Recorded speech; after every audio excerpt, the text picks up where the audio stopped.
Hello and welcome. My name is Raj Persaud. I'm a consultant psychiatrist based in private practice in London, the United Kingdom, and I'm delighted to be joined now by Joel Gold, who's clinical associate professor at the Department of Psychiatry, NYU School of Medicine in New York in the USA.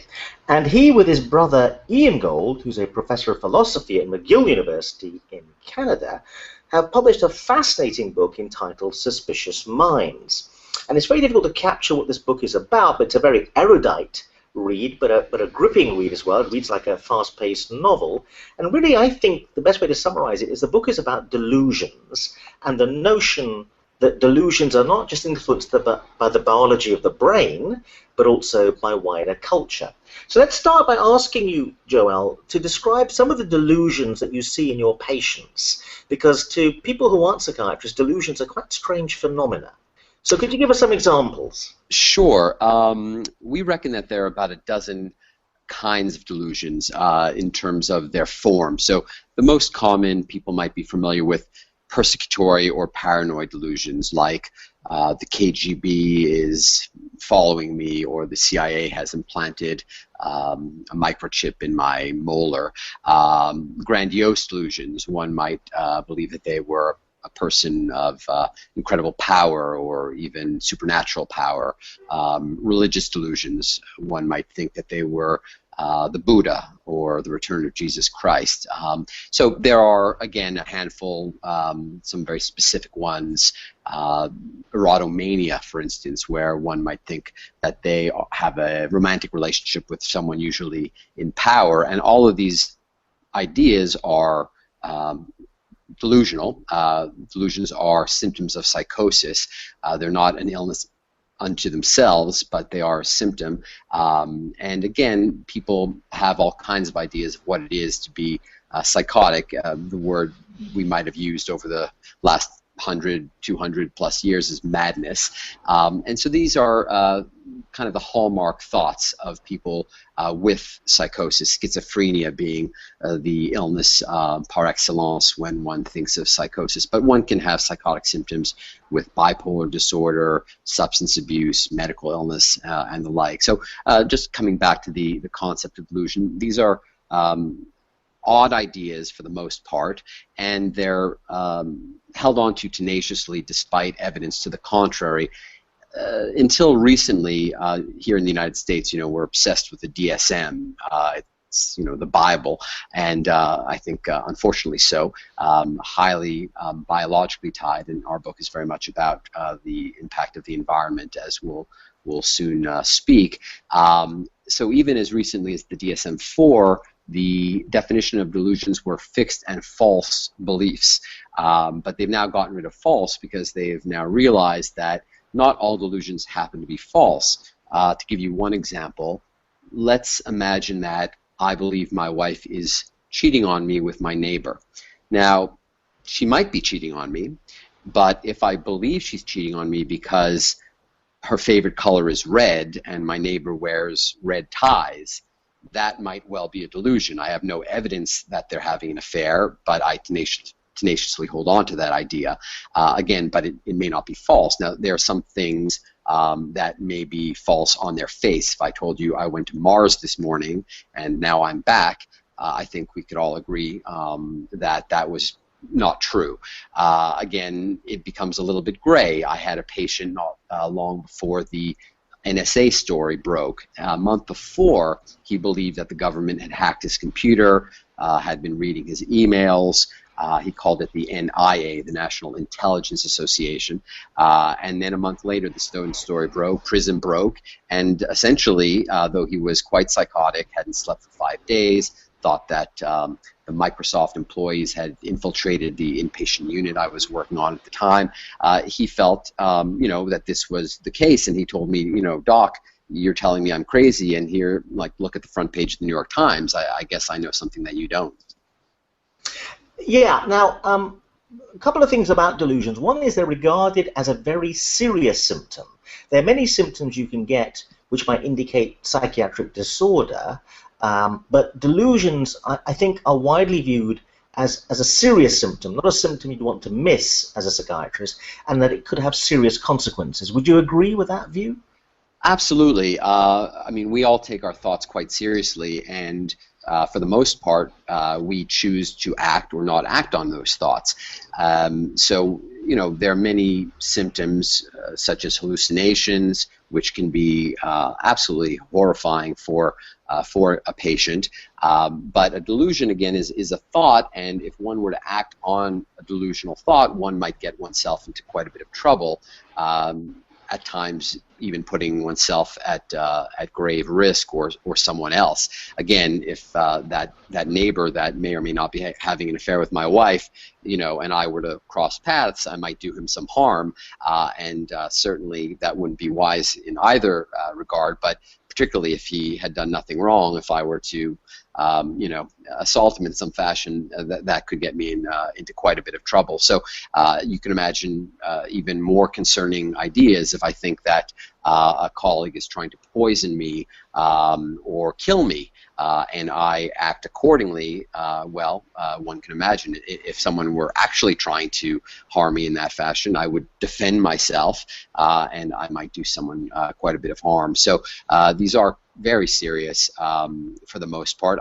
I should say parenthetically that there are a number of people who hold delusions that can be quite benign. And in fact, many people have delusions and never come forward because they aren't causing anyone much difficulty. If you are sitting at home minding your own business and you have a very unusual belief, but it doesn't actually impact your behavior, and you don't bother anyone, and your family, sort of says, oh yes, he believes in UFOs, but that's fine, we'll leave him to it. And of course, there are probably listeners who would suggest that's not a delusion, so maybe that's not a good example. But if there are people who are at home, an example would be parasitosis. There are people who believe that they are infested with some kind of vermin, and they don't end up in psychiatrist's office, they end up in dermatology clinics, and they may ultimately get referred to by the dermatologist to a psychiatrist, but they often don't come in because they don't think there's anything psychiatrically wrong with them. So it runs the whole gamut from very dangerous to perhaps benign, but as psychiatrists we should take these thoughts very seriously. And again, there's a sense in which the stranger the delusion, the more weird or odd, or the more unlikely it could ever be possible the delusion would be true.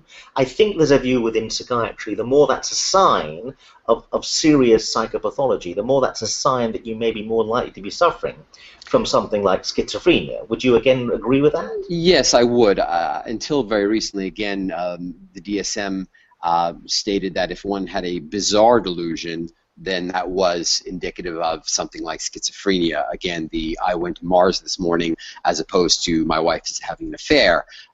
They've actually sort of fudged that a little bit, because as technology changes, what once was bizarre is now perhaps no longer bizarre. So in the book, we write about this Truman Show delusion that I'll talk some about if you yeah, I want to onto that right now. Yeah. We'll get to it, but I'll launch in then. I treated a number of gentlemen who all believed that their lives were reality television shows, that everyone in their life was an actor, including their family members, were reading from scripts. I was not a physician, I was an actor, and so 3 of these 5 men, the initial men that I treated at Bellevue Hospital here in Manhattan, they actually named the Truman Show as a way of describing their experience, hence the name, the Truman Show Delusion, that we gave it.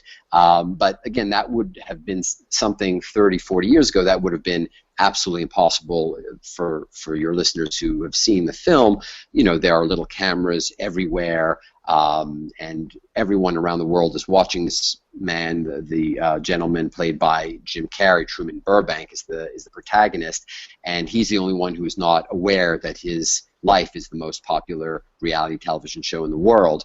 But today, while that, of course, doesn't happen, I would like to think, there are, cameras and microphones, et cetera, that are so small. We have YouTube and reality television and the like. So the technology technically does exist that while, there's no way that the entire world is in on one great reality television show. Again, all respect to Oxford professors. I think that in that sense, we really are, in a different realm than we were perhaps 20 or 30 years ago.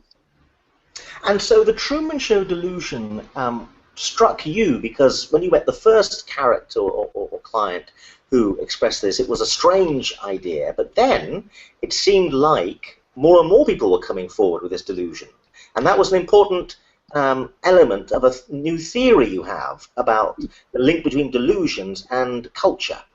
Exactly. Having worked at Bellevue, for those who might not know, it's in the general consciousness thought of as a psychiatric hospital, though it is in fact a general hospital. It's the largest public hospital in New York and the oldest, but about half of the beds are psychiatric beds, and we see really the most ill patients, who are brought in, and they have all manner of delusions. So initially, I didn't make much of it because I had seen, again, people with all manner of very bizarre ideas, but over the course of time, after I saw a second, third, and ultimately 5 men who all expressed the same thing, I started to wonder about this because I hadn't, had sort of this repeat theme other than the more general, again, the CIA is following me, which we've heard of, for decades. So, given the content of the delusion, that it had a lot to do with reality television,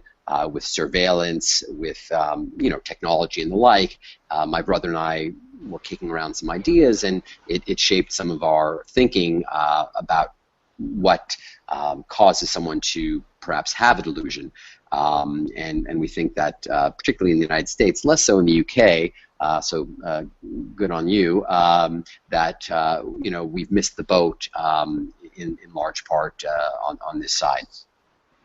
There was a write-up of a not a completely different delusion called the Hollywood delusion, which I had read about, I think, first written about 20 or 30 years ago, about patients who thought they were in a film and that everyone else was reading a script from a film. But what's interesting is they didn't come up with the notion of a reality TV show until, of course, reality TV shows came along and the Truman Show as a film.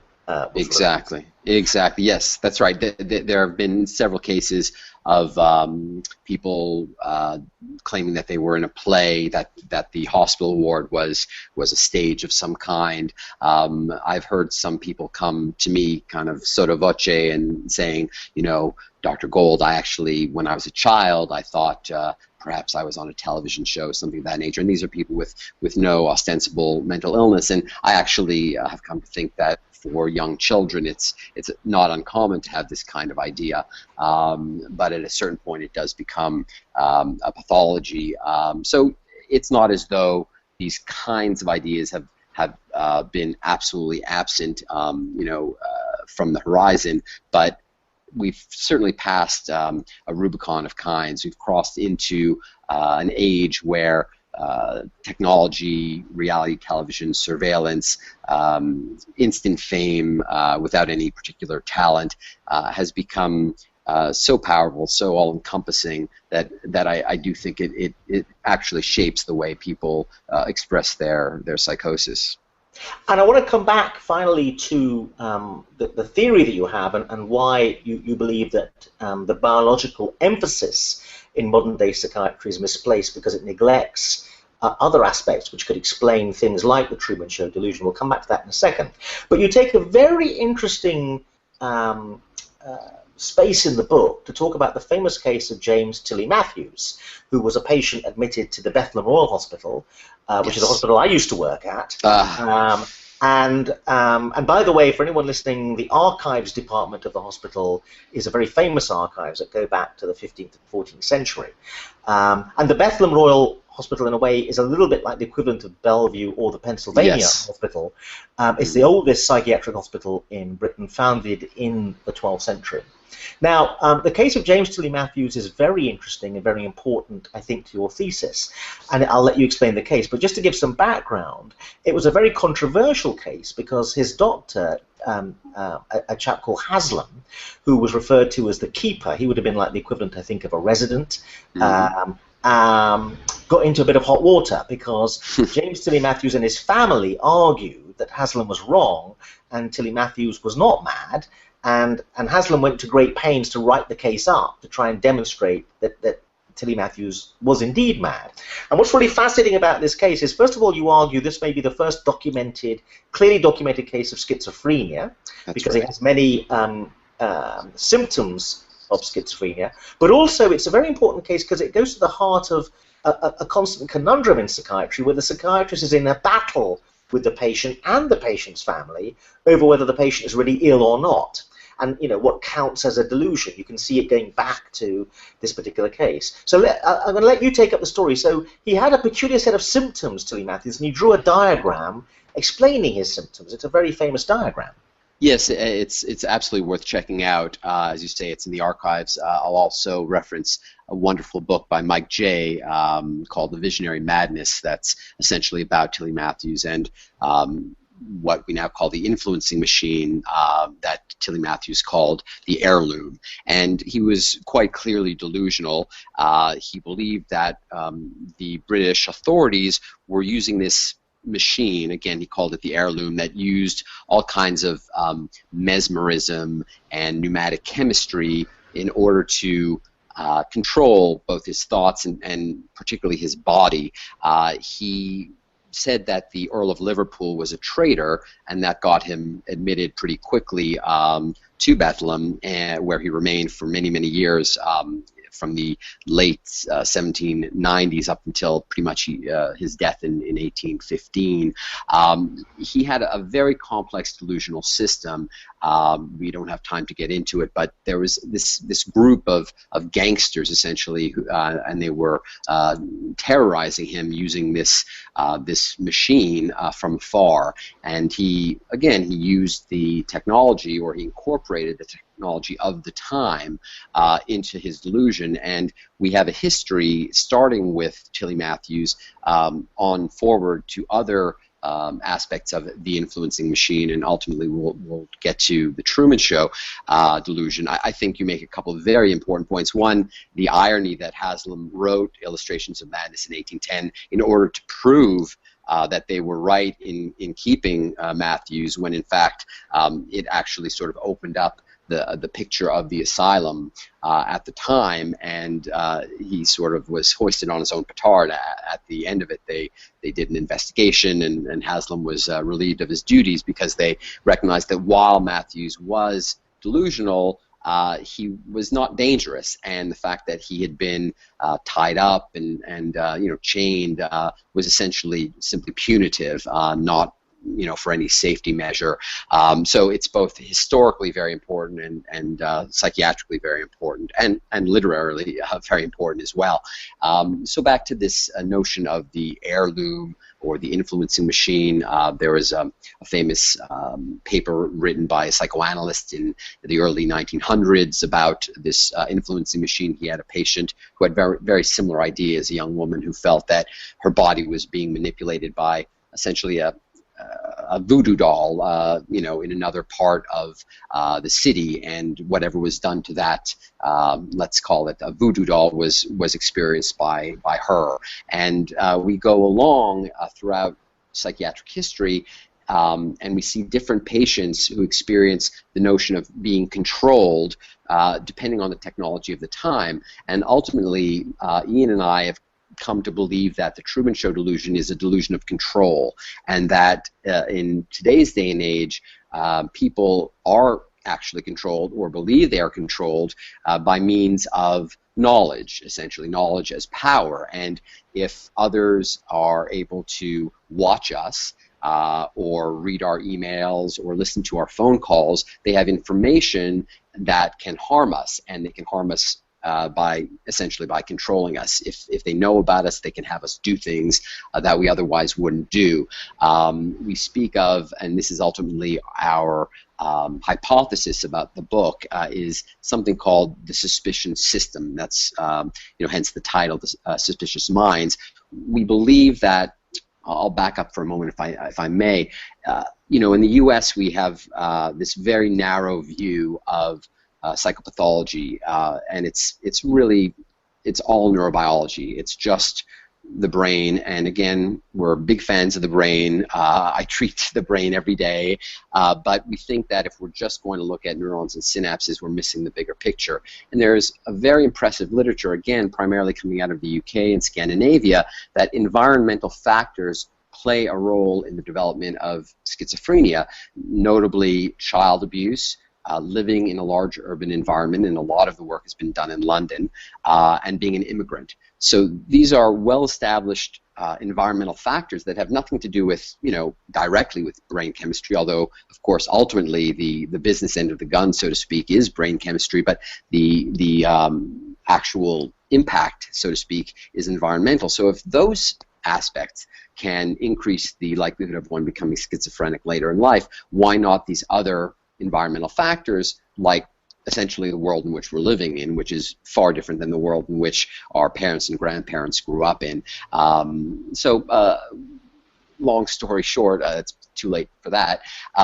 We have this theory of something we call the suspicion system, which we all have. We claim that all of us have it and ought to have it, that there are many dangerous people in the world and in our environment who mean to do us harm. Not all, of course, but some. There are bad actors, and we have to be able to distinguish those who are on our side from those who mean to do us harm, social harm primarily, by stealing our wives or by taking our jobs and the like. And when you live in a small environment, you might know all of the players. You might live in a village where you know everyone. When you live in a larger city, there are more unknown others. When you're on the internet, there are millions and tens of millions of unknown others. So you have to have a system that detects this before harm is actually done to you. And so we call this the suspicion system, and then we believe that there's another part of the brain, likely the prefrontal lobes as opposed to perhaps the amygdala, and this is all real hypothesis, a reflective system, one that overrides the suspicion system. So just as if you were walking in the forest and you were to hear a branch snap, your heart would start to pound and you would take off, because in that quick moment, in a flight or fight reflex, you might think that's a bear coming to maul me, and it's appropriate that you take off. But after 10 steps, when you realize that it's actually just the wind, you slow down and your heart rate eventually comes back to its baseline. That's, we believe, the reflective system, the slow part of the mind overriding the quick, instinctive, unconscious aspect of the mind. But in delusion, we believe that the reflective system is disconnected, or at least not appropriately so, to the suspicion system. And if there is a breakdown in communication, then an initial paranoid thought that any of us might have, like, that person gave me a dirty look, perhaps they have some, ill ideas toward me, and then I might kind of, just brush it off and say, oh no, he was just about to cough, or, he might be having a bad day, and I'll just play it off. But someone who doesn't have that overriding system in place might really hone in on that very thought, and eventually a persecutory delusion might result. It's a very long monologue there. I apologize. Well, what's interesting about your theory is it also reflects other current thinking about how come delusions come about, and your book is very erudite in exploring lots of different current theories, particularly of a psychological nature, and there are many different psychological theories. There's a self-esteem theory of delusion formation, there's a jumping to conclusions theory, but I want to focus on one of them in particular, which hinges on the Capgras delusion, which is another very interesting delusion. And the delusion runs something like this: you believe that your wife has been replaced by an imposter or an alien. So although she looks exactly like your wife and behaves exactly like your wife, she's not really your wife. And there's a theory that basically a disconnection has occurred, just like you're referring to a disconnection in your theory. And the disconnection is between the cognitive, intellectual bit of the brain that recognizes this is your wife because it looks like your wife, and another part of the brain, which is the affective feeling part, which has warm feelings towards your wife. That's right. And because of the disconnection, you don't have the same feelings that you know you ought to have of warmth and a kind of effective recognition of your wife. You intellectually recognize that she's your wife, but because you don't have these usual feelings, you think something strange has happened, and the only way you can explain it is your wife's been replaced by an imposter. And this goes to an idea that delusions come about from a strange experience, and then the brain tries to catch up and do some hard intellectual work to explain the experience. So there's a parallel, isn't there, between that theory about the Capgras delusion and your theory? Would you agree? Yes, I think one way of thinking about it is there's a modular view of the brain, that there are different modules and some communicate and some don't. And if these modules are not in communication, then both are acting independently. There's a visual illustration in the book, and again, your listeners may not be familiar with the Mueller-Lyer illusion, where you have two lines that are actually the same length, but on one line there are two arrows pointing out, and on the other they're pointing in, and in fact, though one line looks longer than the other, they are the same length. And if you have someone measure it, they say, okay, yes, I see that they are in fact the same length, and then you'll ask them again, well, do they look the same length now? And they'll say, no, one still looks longer than the other. And that's because the visual module is not in communication with a module that knows that those two lines are the same. So when you have that disconnect, as you described in the overt and covert recognition of your wife, or in our theory of the suspicion system and the reflective system, the brain can go sideways in a number of ways. So it's a fascinating book, and the other great thing about it, and I would recommend it not just to professional psychiatrists or medical students and doctors in general, but the lay public could read it and would become very educated about the state of modern psychiatry, but also about how we know that stuff is true or stuff is false, which is, is a very important subject. But I'm going to put you on the spot here a little bit, Joel, and there's something about delusions which are very uncomfortable to be in the same room with for most of the public. There's something quite strange and disturbing about someone holding on to a belief and expressing it. And, yes. and there's something quite distressing about it, to think that someone could really believe they're in the Truman Show, for example. It's a very distressing experience. Absolutely. And I think there's something about why people choose psychiatry that's relevant to that. I think people are moved by the suffering of people who have strange ideas that land them in trouble.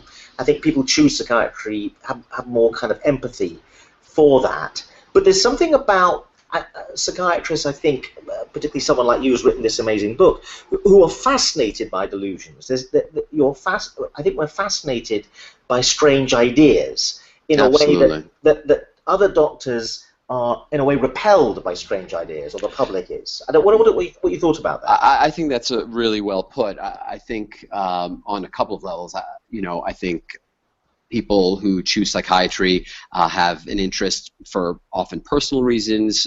Maybe they have a relative who's suffered from mental illness, or they've had difficulty themselves with depression, anxiety, and the like.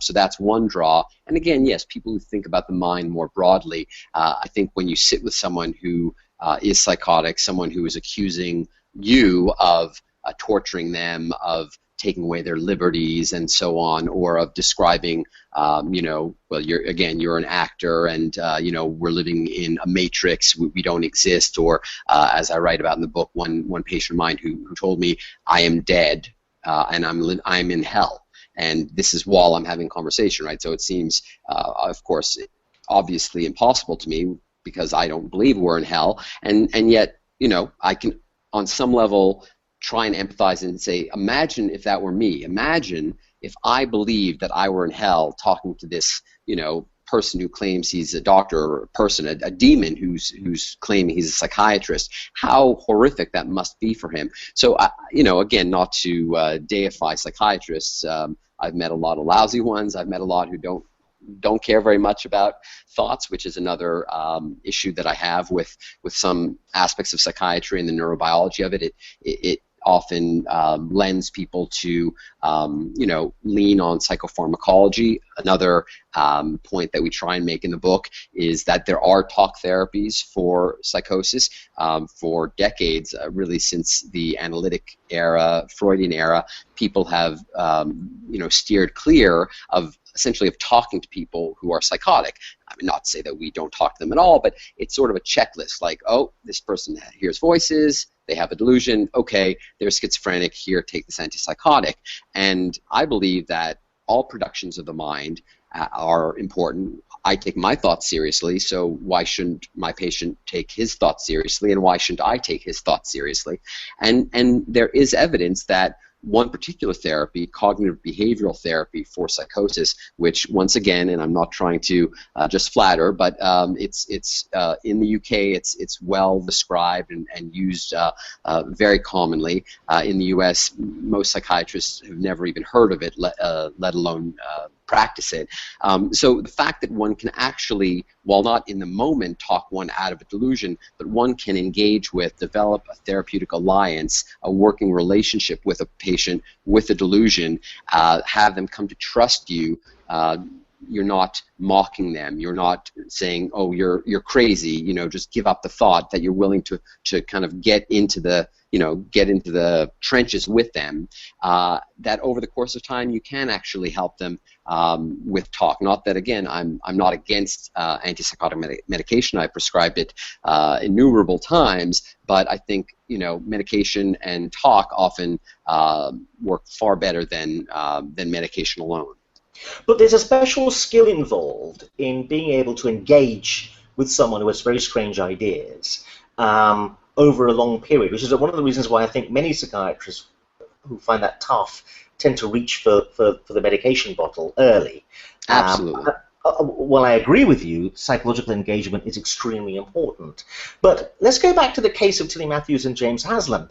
It's all very well meeting someone for the first time and they have strange ideas, and it's quite fascinating to get into that. But to meet with them day after day, week after week, and they persistently say strange things, and that's a tougher thing to engage with a person over a long period of time when they stick with their very strange ideas. And you've got a sense that Haslam was kind of losing it towards the end. He got really irritated that people could think that Tilly Matthews was sane. You get a sense from his writing that he gets exasperated with the whole case. And that's in fact what unseats him in the end. And one of the reasons I think he loses his job is he became slightly imperious, but in an irritated manner that anyone could, any sense, believe that Tilly Matthews was sane. So what do you think about that idea that we need a special skill in psychiatry, which is not really well taught in training, about how to psychologically engage over a long period with people who have very challenging ideas? Well, I think that's a wonderful question for psychiatrists and for people more broadly. I mean, look around us.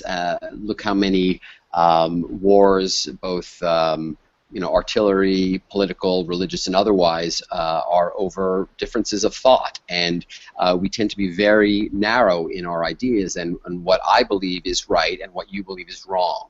And it's often easy to look at someone who is psychotic, someone with a delusion, and say they're clearly psychotic. Their thinking is indefensible. But what I believe to be true is clearly the case, but not psychotic. And it becomes quite gray, because you could take someone on the left or on the right, and they might think that the other person is 100% wrong. They might not call them delusional, of course they might, but a third party wouldn't say, well, this person should be hospitalized. So I suppose it's a kind of liberal, with a small l, sense of the power of thought and the acceptability of thought, that thoughts in and of themselves are not dangerous, that if you can sit with someone and be with them and accept them as a person and the thoughts that their mind comes up with, again, putting into context the dangerousness, and I think this is where maybe things have changed. You know, we still take dangerousness as a very serious thing, you know, the kinds of folks that we were talking about earlier who might harm themselves or someone else under the sway of a delusion, but you know, many people are not necessarily dangerous, and so to work with them so they're not suffering, they're not in pain because they think the whole world is out to get them, or perhaps you know, their loved ones are in pain watching you know, the patient sort of fritter their life away because they're fixated on one particular belief that's tormenting them. If you can help them, that's, you know, you've done a real service. But of course, it's not easy. Look, our medications, even if you're, you know, the most biological of psychiatrists, and I don't think there are many people who could say that, you know, we have a magic bullet. These medications, you know, are very hit and miss, and even when they work, they come with many, many side effects. And you know, schizophrenia and some other illnesses are not really curable. You know, we can try and control people's symptoms, but it's very rare for someone who has a very, very strong delusion to absolutely 100% let it go. We might get to a stage where it doesn't torment them as much, or they're less likely to act on it, or they're able to focus their attention elsewhere. But it's really quite rare. So I think the skill for a psychiatrist who enjoys working with psychotic patients is almost the enjoyment. You know, one analyst described it as being sort of like an anthropologist. You know, and going to a different culture. You know, being with people with psychosis, it's learning about the mind in a very different way. And for some people it's terrifying, and for others it's fascinating. And if you can help someone along the way, you know, all the better. Well, Joel, thank you very much indeed. The book is called Suspicious Minds. It's co-authored by Joel Gold and Ian Gold, professor of philosophy at McGill University. And Joel Gold is a psychiatrist working in New York. It's a brilliant book. Thank you very much indeed. Thank you for having me.